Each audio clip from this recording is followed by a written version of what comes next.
Ukraina terletak di wilayah Eropa Timur dan berbatasan langsung dengan sejumlah negara. Salah satunya adalah Rusia.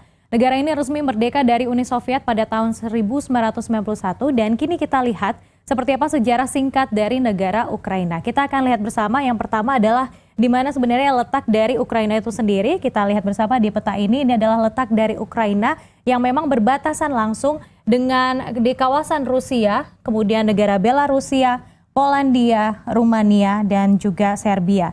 Kalau kita lihat negara-negara ini di kawasan Belarusia, Polandia, dan juga Rumania, ini merupakan negara-negara yang menerima jalur evakuasi dari orang-orang yang ada di Ukraina untuk kemudian dievakuasi ke negara yang dituju. Karena kalau kita lihat wilayah Ukraina ini adalah memang jalur yang bisa dilewati oleh orang-orang yang berada di jalur barat Ukraina.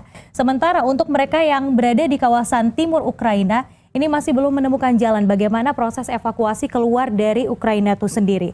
Nah, kita juga akan lihat bahwa yang melakukan evakuasi ataupun bisa keluar dari Ukraina ini tidak semua orang bisa keluar. Karena dari Presiden Ukraina sendiri menetapkan bahwa para pria yang berusia di 18 tahun hingga 60 tahun ini dilarang untuk melakukan evakuasi. Kemudian diperbolehkan hanyalah anak-anak dan juga perempuan. Sehingga para pria di usia 18 hingga 60 tahun ini harus mendukung pemerintah Ukraina dalam melawan Rusia saat ini.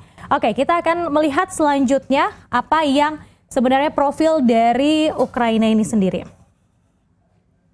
Untuk data terkait dengan yang dirangkum dari tim Litbang CNN Indonesia per 1 Januari 2022, kita akan lihat bersama bagaimana populasi yang ada di Ukraina, yaitu dihuni hampir 42 juta jiwa ataupun lebih lengkapnya 41.167.336 jiwa. Namun data dari PBB, bahwa sejak Rusia ini melancarkan invasinya ke Ukraina, setidaknya ada 1 juta orang yang sudah melakukan jalur evakuasi begitu ya, untuk melakukan keluar begitu dari Ukraina.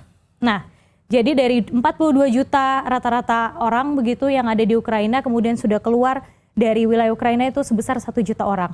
Kita akan lihat juga bagaimana bahwa kondisi begitu di Ukraina terbagi atas 1 republik otonomi, kemudian 24 provinsi dan 2 kota praja. Kota praja ini artinya itu adalah setingkat dengan kota ataupun kabupaten.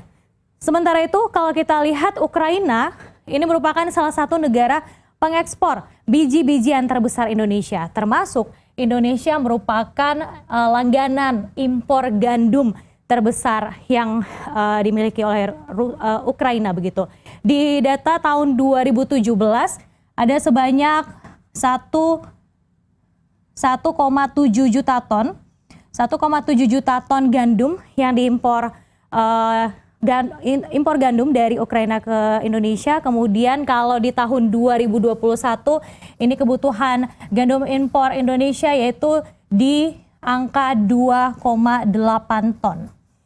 Oke, jadi kalau kita lihat memang begitu adanya keterkaitan ya, ketergantungan antara Indonesia dan juga Ukraina terkait dengan hal gandum. Selanjutnya kita akan lihat industri-industri lain yang penting bagi perekonomian Ukraina adalah batu bara, kemudian tenaga listrik, logam besi, peralatan transportasi, dan bahan-bahan kimia. Mata uang Ukraina adalah hryvnia. Oke, selanjutnya kita akan lihat lagi seperti apa sejarah dari Ukraina dan juga Rusia. Nah, kalau kita lihat bagaimana sebenarnya konflik Ukraina dan juga Rusia ini terjadi, ini berlangsung sejak Ukraina menyatakan merdeka pada tanggal 24 Agustus 1991. Kita lihat bersama bahwa pada tahun ini Uni Soviet runtuh seiring mundurnya pemimpin Uni Soviet saat itu, yaitu Mikhail Gorbachev. Nah, mayoritas warga Ukraina pun memilih merdeka dari Uni Soviet di tahun 1991. Kemudian hubungan antara Rusia dan Ukraina memang fluktuatif sejak awal, namun situasi memanas setelah Presiden Ukraina yang memang pro-Rusia saat itu, yaitu Viktor Yanukovych, ini menolak integrasi ekonomi Uni Eropa dan dilengsarkan parlemen Ukraina pada tahun 2014. Nah, di tahun ini kemudian memicu adanya 2 kubu, yaitu pro-Uni Eropa dan juga pro-Rusia. Para pendukung Rusia yang kemudian menjadi separatis ini menempati wilayah Luhansk dan juga Donetsk. yang didukung oleh kekuatan dari Rusia sendiri. Nah, pada tahun 2022 atau tepatnya pada 21 Februari 2022, ini kemudian dua daerah ini diakui kemerdekaannya oleh Rusia, namun memang belum diakui secara dunia.